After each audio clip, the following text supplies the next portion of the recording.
사랑하는 영락교회 지체들에게 주 안에서 평화 인사를 전합니다. 오늘은 2023년 6월 13일 화요일입니다. 오늘의 묵상 본문은 역대하 20장 1절로 37절까지의 말씀입니다. 오늘 본문 말씀 20장 1절부터의 말씀은 이렇게 시작합니다. 그 후에 모압 자손과 암몬 자손들과 마온 사람들과 함께 와서 여호사밧을 치고자 한지라. 모압과 암몬 자손은 알고 있고 마온 사람들이라고 번역을 했는데 왜 마온 사람들이라고 번역을 했을까? 마오님이란 말이죠. 마오님, 암몬 사람이란 얘기입니다. 암몬의 자손들과 암몬 사람들. 암몬의 자손들과 암몬 사람을 왜 구분했을까? 암몬 지역에 사는 사람도 있고 암몬 지역 출신으로 이렇게 그 지역에 팔레스타인 지역에 흩어져 사는 사람들이 있는 것이죠. 여러 이제 통치들이 거듭해서 바뀌다 보니까 여러 사람들이 살고 있다라는 것을 이제 추측해 볼 수 있습니다. 우리나라에 호적이 있고 예전에 원적이 있고 그렇죠. 지금 사는 곳, 또 내 원래 고향이 있고 또 부모의 고향이 있고 이런 식으로 구분되는 것을 말하는 것이겠죠. 그런데 모압과 암몬과 사람들이 함께 지금 여호사밧과 유다에 대항해서 일어났다라는 겁니다. 2절에 보면 어떤 사람들이 와서 여호사밧에서 이렇게 전하여 이르되 큰 무리가 바다 저쪽 아람에서 왕을 치러 오는데 이제 하사손 다말 곧 엔게디에 있나이다. 굉장히 급박하게 돌아가는 거죠. 지금 모압과 암몬 자손들이 전부 다 지금 들고 일어났는데 거기다 바다 저쪽 아람에서, 아람이라고 하는 것은 이제 원문에 보면 메아람 이렇게 돼 있는데 아람은 시리아를 얘기하는 건데 문제는 앞에 있는 바다 저쪽입니다. 바다 저쪽이라는 말이 메에베르 레이암이란 말인데 레이암이라는 게 바다죠. 메에베르라는 건 from beyond, 무엇 넘어 이런 뜻입니다. 근데 이 메에베르 레이암이라는 말은 항상 에돔을 지칭하는 말하고 같이 나오는 거예요. 사해를 지칭하는 거죠. 여기서 레이암 바다는 이제 사해입니다. 그러니까 사해 동편, 남동편은 이제 에돔이죠. 에돔. 암몬의 위, 모압과 암몬의 위에 있는 에돔인데 왜 여기서는 아람이라고 그랬을까? 이것이 이제 그래서 영어 성경이나 이런 데 보면 그 에돔이라고 그냥 번역한 경우도 많습니다. 이것을 이제 성경의 오기가 아니냐 이렇게 보는데 성경에 잘못 기록됐다라고 보는 그런 이제 주석에 대해서 저는 그다지 동의하는 편은 아닌데 그렇다면 이것이 역대기에 써 있었으니까 이것이 이제 지리적으로 좀 흐려졌는가라고 한다면 그렇지는 않을 겁니다. 왜냐하면 바벨론 유스에서 돌아와서 지금 역대기가 쓰여지는 이 시점에서도 에돔이 아직 있었고 에돔이 예루살렘을 위협하고 또 심지어는 점령하기까지 했었던 그런 사건들이 있었기 때문에 에돔의 위치를 헷갈렸다 이렇게 보기는 어렵겠죠. 정확한 이제 그 의미는 알기 어렵지만 어쨌든 에돔 사람들이 함께했다. 그러니까 지금 모압, 암몬, 에돔 이렇게 완전히 그 연합군이 지금 유다와 대적하기 위해서 이제 쳐들어오는 거죠. 근데 얼마 전에 지금 아람하고 전쟁을 해가지고 시리아하고 전쟁을 해서 대패했잖아요. 이스라엘하고 연합을 해서 싸웠는데도 크게 졌습니다. 그런데 그렇게 지고 국력이 꺾였다고 생각하니까 그러니까 이제 공격해온 것일 수도 있었는데 영적으로 보자면 19장의 그 앞에 여호사밧의 개혁이 있었다는 것이죠. 하나님의 뜻을 세우고 하나님의 이름으로 이제 개혁을 일으키고 그 안에 이제 종교 중엔 신앙적인 부흥이 임하니까 그러니까 서로 다투던 이 민족들이 전부 다 연합을 해서 유다를 공격하려고 하는 거예요. 이것이 이제 영적인 본질이죠. 주님의 뜻이 분명해지면 주님께 더 다가가려고 하면 주님과 더 깊이 교제하려고 하면 그러면 좋은 일이 있고 계속 사람들하고 다 잘 지내고 이렇게 된다 그러면 다 신앙의 길로 가겠죠. 그런데 세상의 본질은 주님께 다가가려고 하면 세상은 대적을 하게 돼 있다라는 겁니다. 그래서 어려운 일이 벌어지는 거죠. 근데 이것은 이제 주님 안에서 신앙적인 의미에서 본다면 시험일 수도 있죠. 신앙이 새로운 위협과 새로운 어려움을 통해서 우리가 더해진 믿음과 신앙으로 그것을 이겨내는 거죠. 초등학교 졸업하면 중학교 가는 것처럼 우리가 더 큰 믿음을 얻었을 때 더 큰 시련을 마주하면서 그것을 이겨내게 되는 겁니다. 세상과 마주할 때 우리가 주님을 의지하는 법을 배우면, 전적으로 주님께 의지하면 그러면 늘 승리하게 되는 것이죠. 이 성경이 거듭해서 또 역사 속에서 성경이 드러내는 섭리의 본질의 역사입니다. 우리 늘 주님의 이름으로 승리하는 우리 모두가 되기를 주의 이름으로 축원합니다. 그런데 문제는 주님이 평강을 주셨다, 주님의 이름 안에서 형통이 임했다라고 하는 것은 또 이것과는 다른 것이에요. 주님이 함께하고 주님과 견고하게 하나가 되어 있으면, 하나님과 통치가 임하는 하나님 나라가 이 땅에 임하면, 그러면 형통함과 평강함이 있죠. 그것은 시련과 도전과는 다른 것입니다. 하나님이 이곳에 함께 하시며 우리한테 통치하고 우리 임재 가운데 계시면 세상에 누가 하나님께 대적하겠습니까? 그러니까 평강이 임하는 거죠. 모든 피조물 사이에 평강이 임하고 다스리는 권세가, 주님의 통치가 우리와 함께하는 것이에요. 이것이 주님의 임재의 비밀입니다. 평강해야 되는 것이, 주님께 온전히 의지해야 되는 것이죠. 이게 성전의 비밀이고 우리 예배의 비밀입니다. 그런데 이제 그 죄 가운데에서 주님께 돌이키니까, 그러니까 이제 야, 왜 돌이켜 이러고 전부 다 공격해 오는 거죠. 두려움이 밀려오는 것입니다. 그래서 모압, 암몬, 에돔의 연합군이 치러 오는데 하사손 다말 곧 엔게디에 있나이다. 엔게디라고 하는 것은 이제 그 사해와 사해 그 골짜기에서 평지로 나오는 이제 그런 곳에 위치한 곳이라고 해요. 이름이 하사손 다말인데, 다말은 종려나무를 말하는 거죠. 하사손이라는 건 이제 와디라고 하는, 우리 여러 번 나누었죠. 그 건기에는 말라서 육지였다가 우기에는 이제 강물이 흐르는 그런 강들. 우리 이 캘리포니아 생각하면 되시겠습니다. 지중해성 기후죠.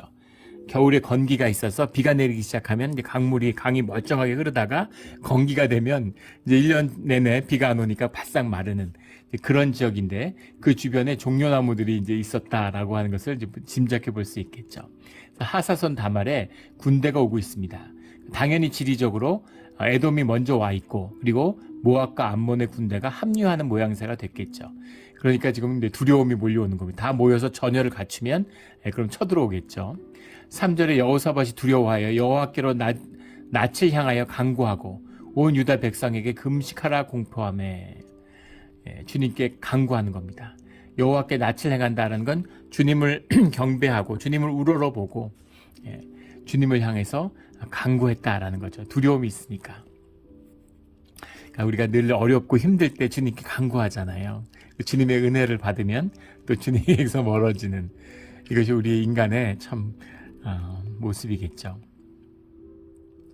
온 유다 백성에게 금식하라 공포했는데, 이것이 성경에서 말하는, 그러니까는 어떤 뭐 제사장이나 뭐 또 왕이나 이렇게 금식하는 경우는 있지만, 지도자들이 온 백성이 함께 금식하는 그런 국가적인 금식을 선포하는 것은 이것이 최초입니다. 최초의 금식의 공포죠. 온 백성이 금식하라, 그러니까 얼마나 절실한, 얼마나 절박한 상황이었느냐라는 걸 이제 볼 수 있겠죠. 4절에 유다 사람이 여호와께 도우심을 구하려 하여 유다의 모든 성읍에서 모여와서 여호와께 간구하더라. 그러니까 성전 앞에 모여서 모두가 함께, 모든 회중이 주님께 간구하는, 여호수아 때와 같은, 또 모세 때와 같은 그런 신앙의 부흥이 있었다라는 것을 보게 됩니다. 5절에 여호사밧이 여호와의 전 셋들 앞에서 유다와 예루살렘 회중 가운데 서서, 여호와의 전 셋들이라고 하는 말은 하세르라는 게 이제 코트, 뜰을 말하는 것이고, 하다쉬라는 말인데 하세르 하다쉬예요. 하다쉬라는 것이 이제 리뉴, 새로 고쳤다, 이런 말입니다. 이 셋들이라고 하는 것은 솔로몬의 성전을 만들 때 많은 사람들이 이제 운집하니까 새롭게 만든 뜰이죠. 그런데 그 뜰을 여호사밧 때 이제 새로 리뉴얼했다, 재단장했다. 그러니까 아마 제대로 돌보지 않고 성전에 초점이 없어지니까 뭐 이렇게 관리가 제대로 안 돼서 좀 퇴락하는 부분이 있었겠죠.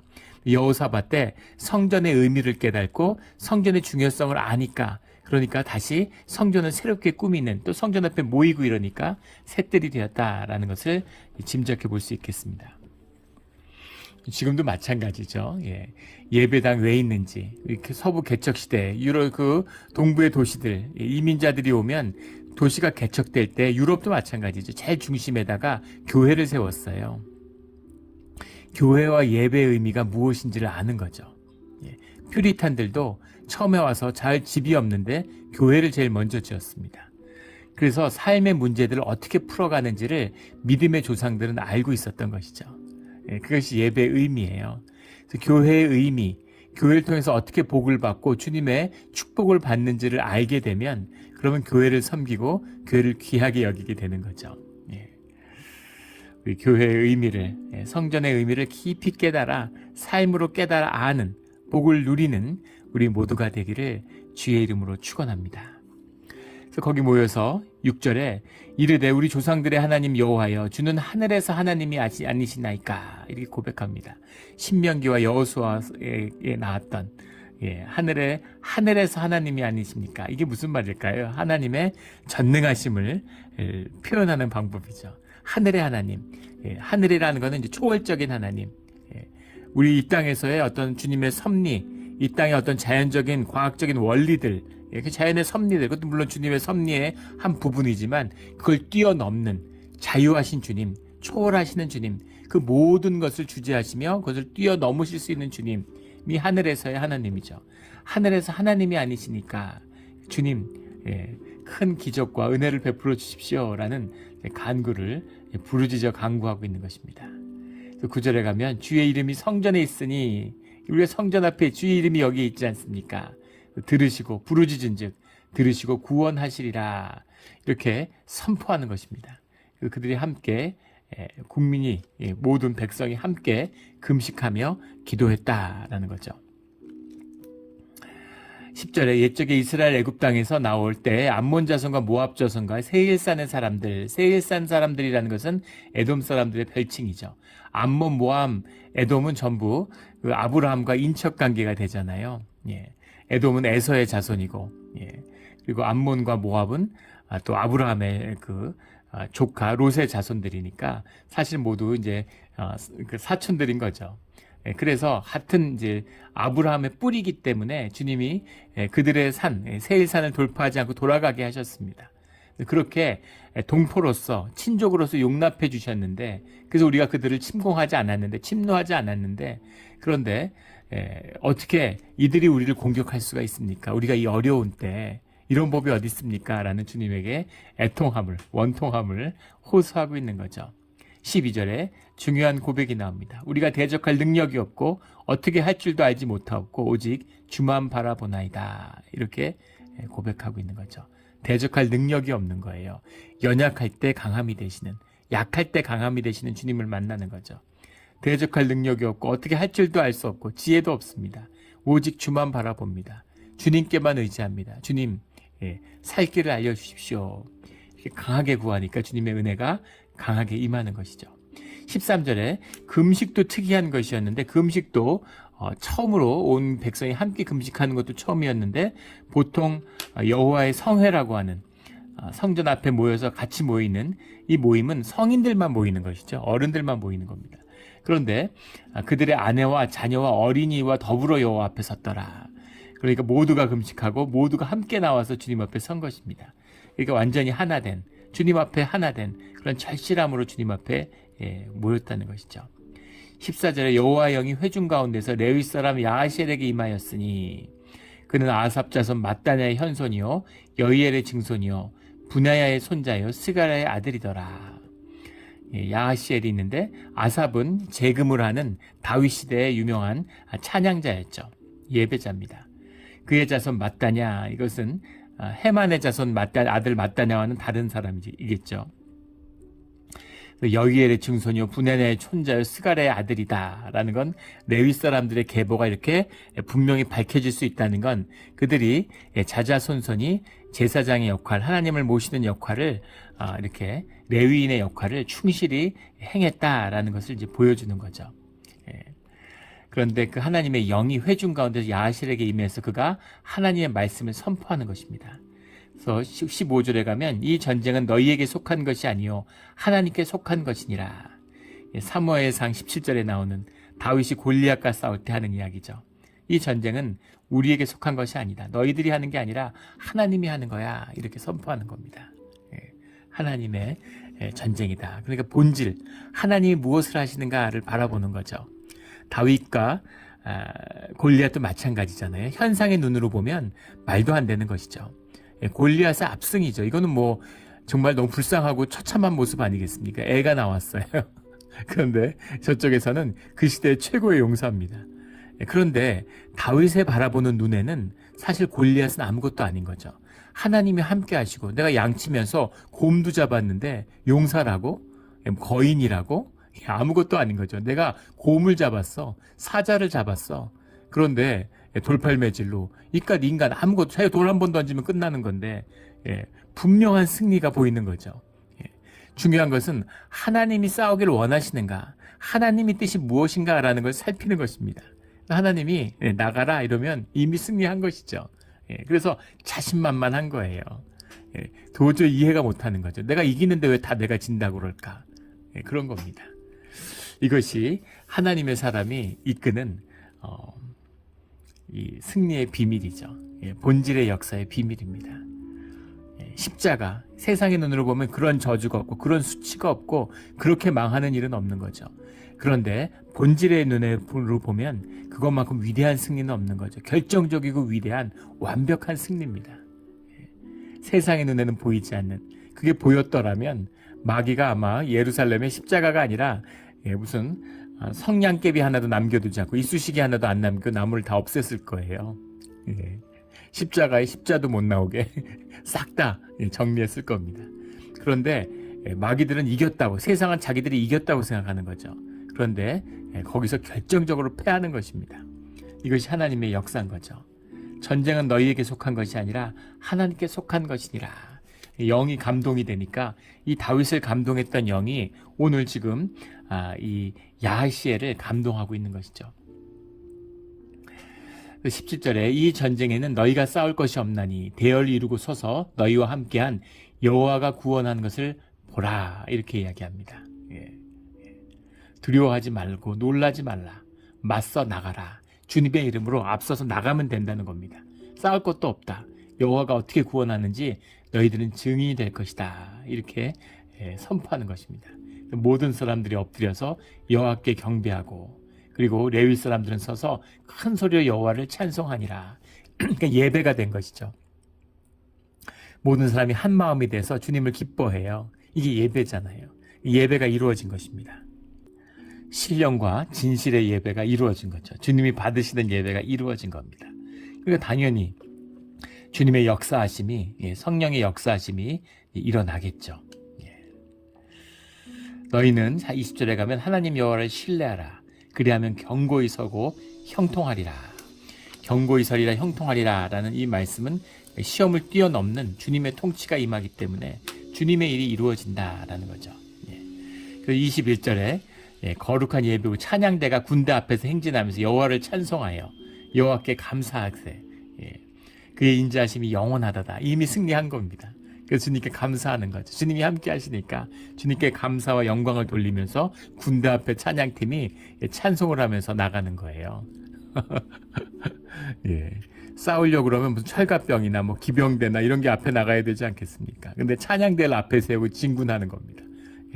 전쟁을 위해 나가는 것이 아니라 하나님이 승리하는 것을 지켜보는 증인이 되기에 나가는 것이죠. 21절에 그 노래와 찬송이 시작될 때에 여호와께서 복병을 두어 유다를 치러 온 암몬 자손과 모압과 세일산 주민들을 치게 하심으로, 복병을 두었다는 게 무슨 이야기냐, 이런 것에 대해 여러 이제 그 주석들과 논란들이 있습니다. 그 주님이 천사 외의 군대를 보내셨을 것이다, 뭐 그랬을 수도 있죠. 근데 천사를 보내주지 않았어도 23절에 보면 그들이 서로 쳐 죽였더라, 이런 말이 나와요. 암몬과 모압 자손이 일어나 세일산 주민들을 쳐서 진멸하고, 암몬과 모압이 와가지고 미리 주둔하고 있던 에돔 군대를 먼저 쳤다는 겁니다. 그러니까 복병을 두었다라는 거 하는 것은 사실은 이 복병은 누가 될까요? 암몬과 모압의 눈으로 보면 에돔이 되겠죠. 눈이 멀고 어두워지고 혼미해져서 서로 오해했을 수도 있고 주님이 그것을 어지럽혔을 수 있습니다. 그래서 동시에 에돔의 입장에서 에돔을 이제 그 움직여서 에돔이 암몬과 모압을 쳐서 그들의 것을 빼앗으려고 했을 수도 있겠죠. 그걸 눈치채고 또 암몬과 모압이 에돔을 공격했을 수 있는 겁니다. 싸움은 그렇게 시작됐는데 암몬과 모압이 먼저 에돔을 제압하고 그 다음에 암몬과 모압이 그 다음에 서로 싸우기 시작했다는 겁니다. 그래서 서로 분열돼 갖고 싸우기 시작하다가 서로 모두 망해버리고 만 것이죠.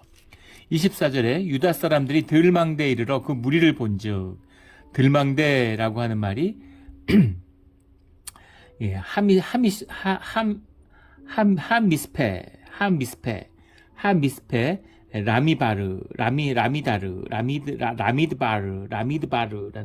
라미드바르라는 말은 이제 와일드니스, 야생의 이런 얘기, 들판 이런 말을 얘기하는 거고, 하미스페라고 하는 말이 예, 그 영어 번역에 보면 place overlooking 이렇게 해석을 해놨는데 예, 미시파라고 하는 말이 이제 전망대 이런 말이죠. 근데 이런 말이 사실은 이제 그 조금 다른 것은 보통은 인위적으로 이게 망대, 성벽 같은 데 높이 솟은 망대가 있지 않습니까? 또 산 위에 이렇게 높여서 지은 그런 망대를 이제 말할 때는 미게달이라는 말을 쓰죠. 미게달이라는 건 사람이 만든 망대인데 예, 미시파라고 하는 말은 예, 그냥 이제 자연적인 지물인데 평평해가지고 메사라고 그러죠. 메사. 그 스페니시에서 메사라고 그래서 우리 그 콜로라도나 뭐 유타나 이제 뭐 그 그런데 뉴멕시코 이런 데 가면 메사가 있잖아요. 라메사 뭐 이렇게 메사라고 하는 것이 이제 분지같이 산이 이렇게 올라가는데 위는 평평한 그런데 사람들이 이렇게 쭉 모여가지고 내려다보고 있는 것이죠. 메사죠. 예, 그걸 말하는 거죠.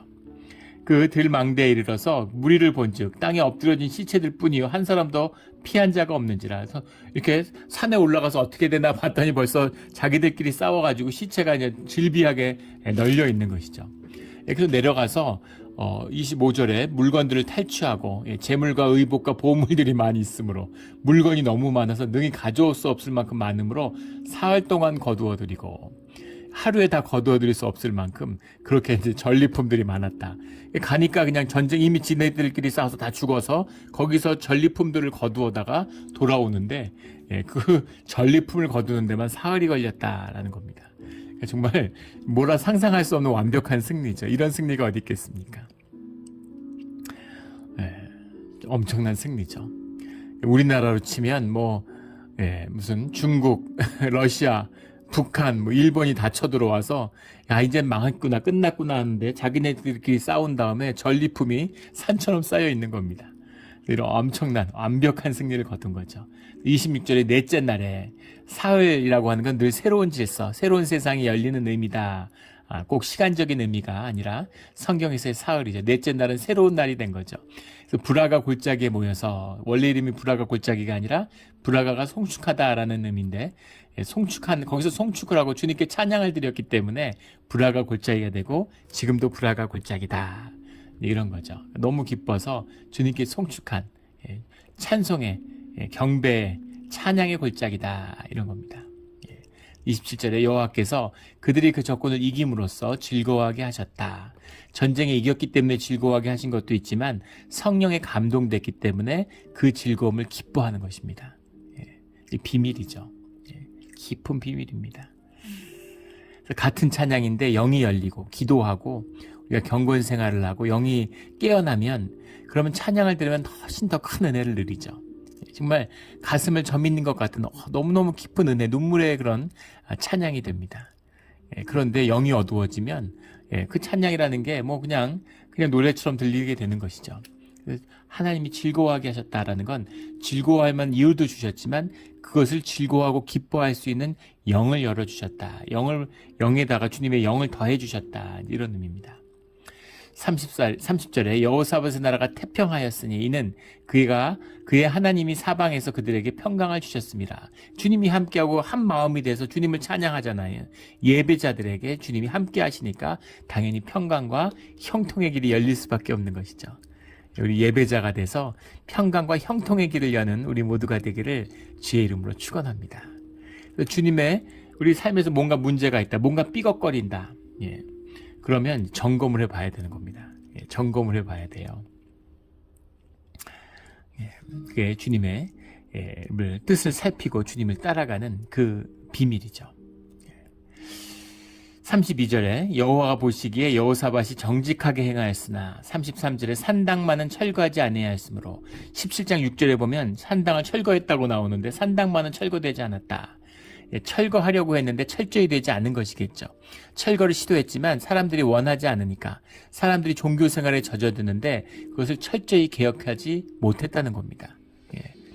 그냥 그것도 좋은 마음으로 하는 건데 그걸 없애고 뿌리를 뽑았어야 되는데 그게 이제 쉽지 않았다는 겁니다. 제가 미국에서 신앙을 얻어서 신앙생활을 하다가 한국에 가서 교회에서 이제 사역을 하게 됐는데, 제가 미국 교회에서도 사역을 해보고 그랬지만, 미국 교회에서도 손에다가 우리 성찬식 할 때 장갑을 끼지 않죠. 세계에서 성찬식 할 때 흰 장갑 끼는 건 한국 교회밖에 없습니다. 그게 너무 궁금했어요. 그래서 왜 흰장갑을 낄까? 흰장갑의 유래는 뭘까라는 걸 조사해 보니까 예식에서 흰장갑을 끼는 것은 군대에서 이제 유래된 것이더라고요. 그래서 군대의 영향이 교회에 미친 거죠. 그럼 군대에서 흰장갑을 왜 낄까라고 하니까 그건 사실은 일제의 잔재였습니다. 일본 군국주의 시대의 잔재죠.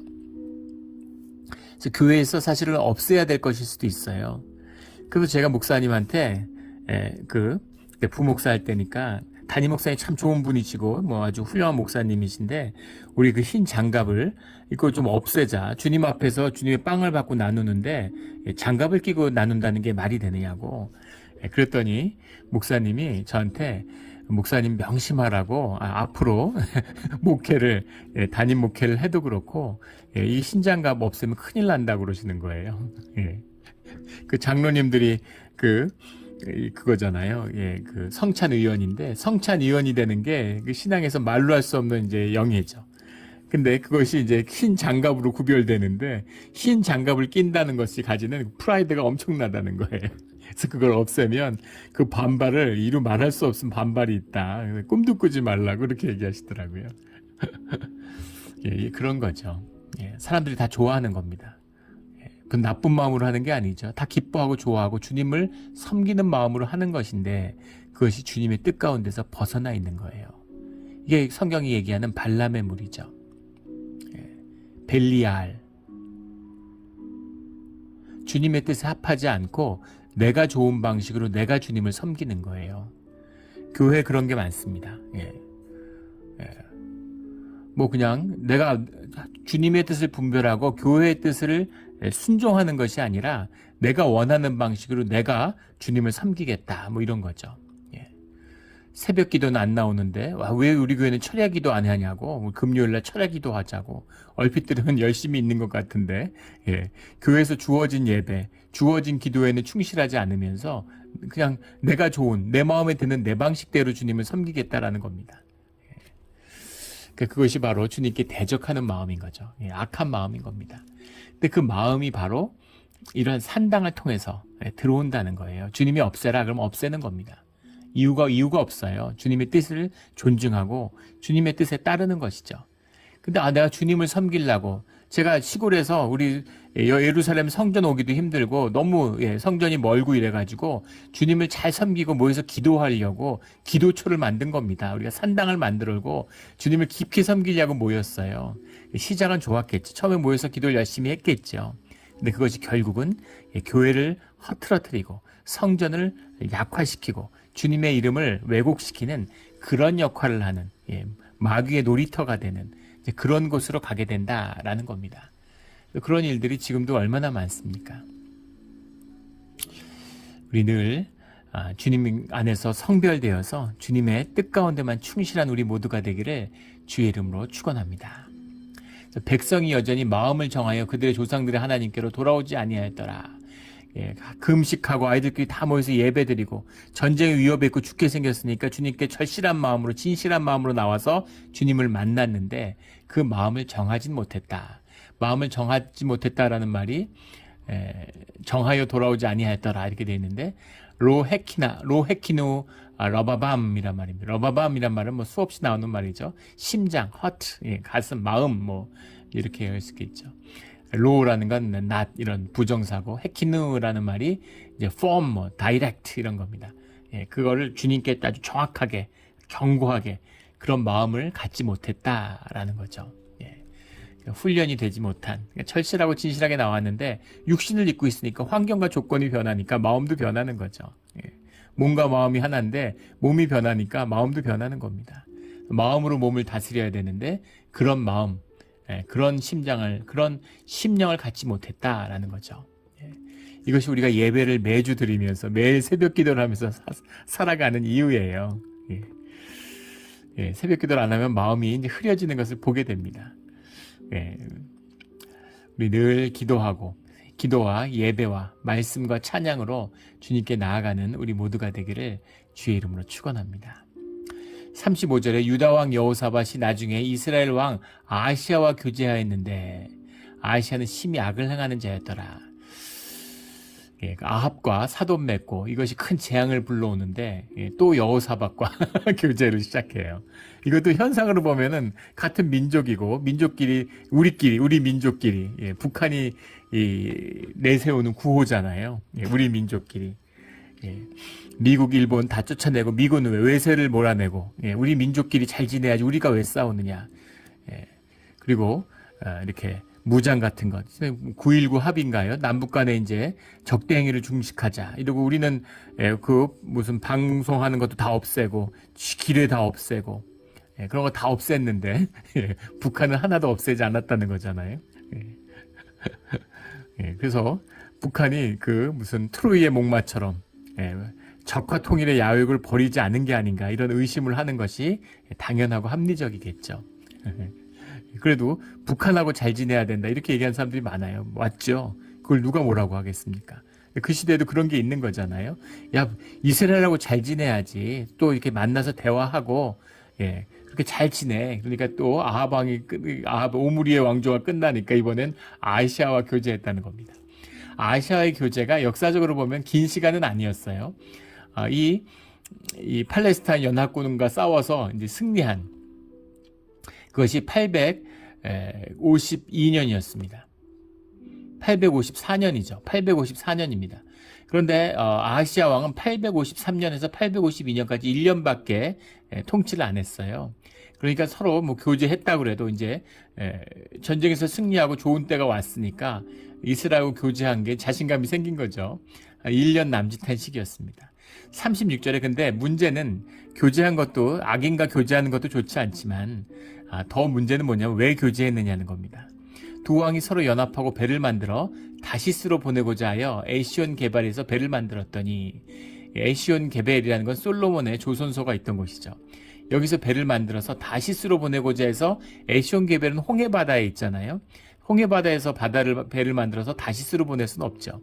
다시스로 보내고자 했던 건 무슨 말이냐면 다시스는 스페인이잖아요. 요즘 오늘날에 지중해 무역을 얘기하는 겁니다. 그러니까 지중해에서 그 시돈이나 이런 걸 통해서 그 다시스와 무역한 걸 가져다가 중계지니까 아라비아에서 무역을 하는 이제 실제 목표는 오빌인 거죠. 에시온계배에서 만든 배는 오빌, 아라비아 반도 끝쪽에 있는 오빌을 통해서 이제 뭐 인도나 이런 쪽하고 또는 아프리카나 이런 구스나 이런 데 하고서 이제 이렇게 무역을 하기 위한 그 통로를 이제 에시온계배에 만들려고 했다는 겁니다. 37절에 마레세 사람 도다와후의 아들 엘리에셀이 여호사밧을 향하여 예언하여 이르되 왕이 아하시아와 교제함으로 여호와께서 왕이 지은 것들을 파괴하시리라 하더니 이에 그 배들이 부서져서 다시스로 가지 못하였더라. 그래서 무역을 하려는 건 부에 대한 욕망이죠. 무역이 되지 않았어요. 에돔, 모압, 암몬이 팔레스타인을 장악하고 있고 대적하니까 그러니까 홍해로 나갈 수가 없는데 거길 제압하니까 그리고 북쪽에서는 시돈이라든가 이런 것과 연결이 돼야 되는데 북에는 이제 이스라엘이 있으니까 야 우리가 손잡고 옛날 솔로몬의 이제 영광이라고 얘기했는데 그 부유함이잖아요. 그러니까 우리 지중해 무역과 홍해 무역을 연결하는 이 지정학적인 우리의 위치를 이용해서 한번 큰 돈을 벌어보자.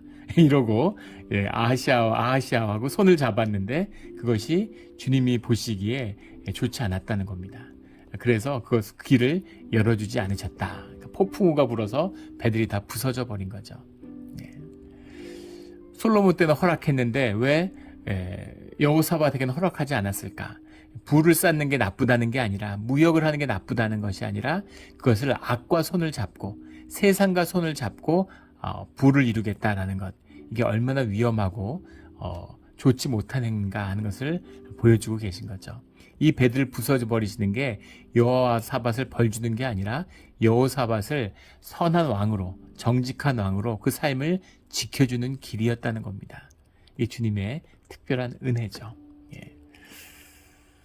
눈으로 보면 배가 부서진 건 저주같이 보이고 전쟁에서 승리한 건 축복같이 보이지만 이 축복과 저주가 세겜에 같이 오는 것이죠. 그래서 우리에게 달려있는 것입니다. 물론 주님이 모든 것을 주관하시지만 우리가 주님을 믿고 그 믿음을 주님이 주시는 것과 같은 것이죠. 우리 여호사밧을 보면 이게 우리 모습이잖아요. 은혜도 있고 또 가슴이 아픈 그런 부분도 있습니다. 근데 중요한 것은 주님의 은혜가 끝까지 함께 하셨다는 것이죠. 그래서 우리 주님은 좋은 분입니다. 우리 아버지는 좋은 아버지예요. 자녀를 사랑하는, 자녀를 끝까지 붙드시는 그런 아버지입니다. 우리 아버지의 뜻을 헤아려서 정말 주님의 장성한 분량으로 자라나는 정직하고 선한 주님의 자녀들이 되기를 예수 그리스도 이름으로 축원합니다. 아멘. 기도드리겠습니다. 하나님 아버지 감사합니다. 저희도 여호사밧과 똑같은 사람들임을 주님이 아십니다. 어려우고 힘들 때는 주님께 금식하며 간절히 간구했는데 여의고 살만하니까 부를 얻겠다고 악과 손을 잡으려고 하는 그런 모습이 우리 안에 있습니다. 주님, 마음을 견고하고 정직하고 굳건하게 해서 주님께 더 깊이 다가가는 좋은 여건, 좋은 상황이 될수록 더 주님께 감사하며 주님을 찾는 그런 주의 자녀가 되기를 원합니다. 주님 믿습니다. 믿음을 더하여 주시옵소서.